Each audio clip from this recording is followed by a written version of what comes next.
të emisionit Udhëtim. Takohemi në përmbyllje të këtij emisioni për vitin 2025.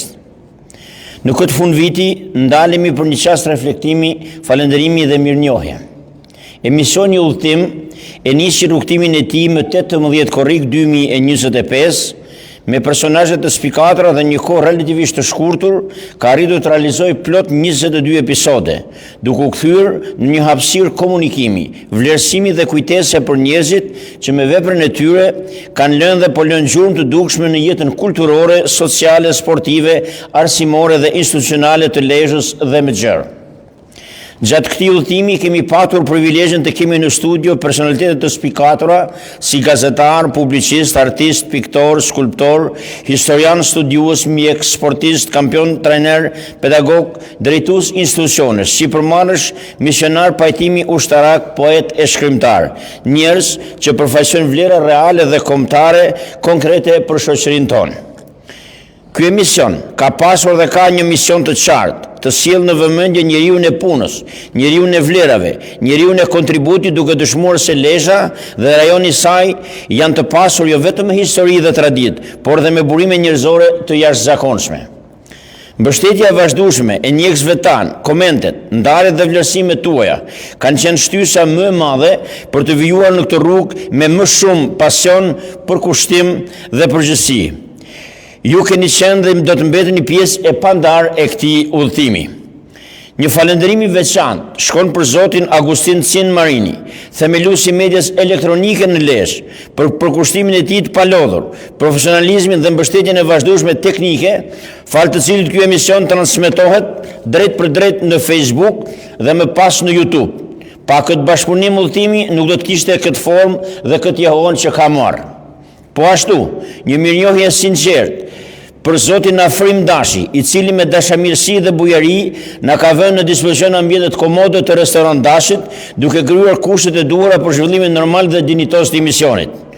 Teksa mbyllim këtë kapitull të vitit 2025, udhëtimi ynë nuk ndalet. Përkundrazi, synimi ynë është që në vitin e ardhshëm të zgjerojmë më tej gjeografinë, temat dhe personazhet, duke shtrirë këtë platformë në të gjithë rajonin e Lezhës dhe përtej tij. Në prag të vitit të ri 2026, ju urojmë shëndet, paqe, begati dhe realizim të ëndrave tuaja më të mira. Qoftë ky vit një vit i shpresës, i punës së ndershme dhe i bashkëpunimit për më shumë vlera, më shumë mirësi në shoqërinë tonë. Faleminderit që udhëtoni me ne gëzuar vitin e ri 2026. Dhe tani do të sjell për ju personazhet të cilat i kemi patur të ftuara për gjatë 22 episodeve të këtij viti.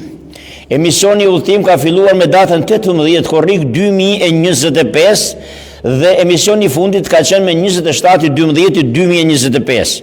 E kemi filluar me zotin Frano Kulli, gazetar e publicist, prozator dhe botues i njohur, pronar i entit botues Gjergj Fishta Lezhë. Më pas, Pash Përvathi, piktor i njohur dhe ndër peizazhistët më të mirë shqiptar, autori qindra pikturave dhe 10 ekspozitave brenda dhe jashtë vendit, autori i librit Rrugtimi im, nderuar me titullin e lartë Mjeshtri i Madh. Paulin Zefi, historian e studius, me vullnet të jashtëzakonshëm, një studius ekselent i figurës së Gjergjës Kastriotit dhe posedues i një arsenali libror prej 366 librash kushtuar herojt kombëtar, aktualisht përgjegjës i Bibliotekës Lezhë. John Gaspari, ndër specialistët më në zonë të bujqësisë, ish drejtues bujqësie në Lezhë, doktor i shkencave agronomike dhe pedagog në Universitetin Bujqësor të Tiranës. Nazmi Molla, mundës dhe kampion në mundje i skuadrave 17 Dhuntori dhe Beslidhja, trajneri spikator i Beslidhjes dhe kombëtares shqiptare, vlerësuar me titullin Mjeshtri i Madh. Ymer Metalia, skulptor dhe piktor, Galeria Arteve Figurative, Pallati i Kulturës Det Nuvelas në Lezhë, mentor i shumë nxënësve dhe studentëve të Akademisë së Arteve të Bukura. Inxhinier Dot Pietri, një inxhinier ndërtimi i njohur, specialist dhe drejtues i spikatur i disa institucioneve me fokus ndërtimin, ndër maturantët e parë të gjimnazit Bardhok Biba Rëshen dhe për rezultatet arritura është akorduar medalja e artë. Gjok Vuka, mjek stomatolog me një eksperiencë të gjatë në këtë fushë. Mbajtur gradën shkencore doktor i shkencave stomatologjike, aktualisht banon me familje jashtë shtetit në Itali. Arben Kola, mundus dhe kampion absolut në këtë sport. Lojtari i ekipit Beslidhja dhe ekipit tonë kombëtar është vlerësuar me titullin e lartë mjeshtër i madh. Pret Shëndoj, biznesmen i suksesshëm në zonën e Lezhës, pronari i agroturizmit Hylli i Dritës në Trashan e tash së fundi ka hapur edhe sofra e Gjergjit këtu në Lezhë. Marash Ndoka, drejtuesi i lartë administrativ në 2 sisteme, ka mbrojtur gradën shkencore doktor i shkencave historike. Gjovalin Leka, mjek dhe studius i suksesshëm në rrethet Mirdit dhe Lezhë, si dhe pronari i një laboratori në Lezhë, aktualisht mjek në Ungrej dhe Kalmet. Lek Miraj, specialist dhe drejtues i suksesshëm sporti në Lezhë, gazetar i njohur, aktualisht banon në Shtetet e Bashkuara të Amerikës. Zoti Pjenin Ndreu, ish oficer dhe drejtues i lartë policie në rang vendore kombëtar, ish deputet i Kuvendit të Shqipërisë, aktualisht kryetari i Bashkisë Lezhë në mandatin e dytë, drejtuesi më i suksesshëm i këtij institucioni ndër vite. Pjetër Gjoka, misionar pajtimi, kryetari i misionit në Lezhë dhe vëzhkryetari i këtij misioni mbar kombëtar të pajtimit në shkallë kombëtare. Hil Gjoka, specialist dhe ish drejtues bujqësie në Lezhë, që jeton midis Shqipërisë dhe Shteteve të Bashkuara të Amerikës. Aurel Losi, specialist i sporteve në Bashkinë Lezhë, përgatitës atletik i njohur në rang kombëtar, trajner i disa ekipeve elitare shqiptare dhe atyre të kombëtare së moshave në Shqipëri. Preng Pistja, ish mësues dhe drejtues i arsimit në PUK dhe ish deputet i Kuvendit të Shqipërisë, me një reputacion të lartë intelektual dhe njerëzor, aktualisht banon në qytetin e Lezhës. John Marku, specialist bujqësie dhe ushqimi, gazetar e publicist, poet e prozator i njohur, autori 36 librave në zhanre të ndryshme. Krimtaria e tij ka ngjallur interes tek shumë studios, të cilët janë marrë dhe kanë shkruar rreth krimtarisë së tij të larmishme.